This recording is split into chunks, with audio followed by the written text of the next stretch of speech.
Akala namin simpleng switch replacement lang. Pero may mas malalim palang dahilan. May pumasok ngayon dito sa Door Doctor Garage na isang Honda Fit. Ang request ni customer, palitan daw namin ang original na power window switch at gawing maliit na switch. Pero ang mas ikinagulat namin, dalawang switch lang ang gusto niyang ilagay sa driver's side. Sa una, nagtaka talaga kami. Bakit dalawa lang? Hindi ba apat ang power window ng Honda Fit? Nang ipinaliwanag ni customer ang plano niya, saka namin naintindihan. Ang likod pala ng sasakyan ay puno na ng sound system at balak pa niyang maglagay ng mas malalaking speaker sa harapan. Kaya kailangan niyang magbigay ng sapat na espasyo sa door panel. Ang solusyon? Mas maliit na power window, switches para malinis ang setup at may lugar pa para sa audio upgrade.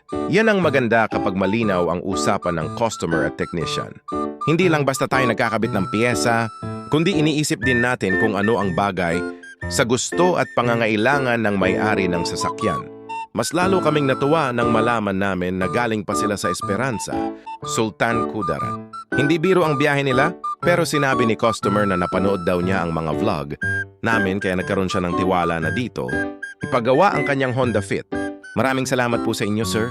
Sa pagdayo pa rito sa Door Doctor Garage na matatagpuan sa NLSA Road, Barangay Lagao, General Santos City. Napakalaking bagay po sa amin ang tiwala ninyo. Sa bawat customer na bumibiyahe mula sa iba't ibang lugar, mas lalo kaming ginaganahang pagandahin ang aming serbisyo at siguraduhing sulit.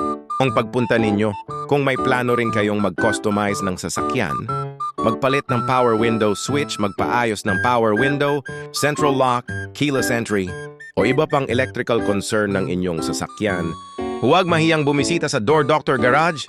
Sisiguraduhin naming maayos at malinis ang aming trabaho.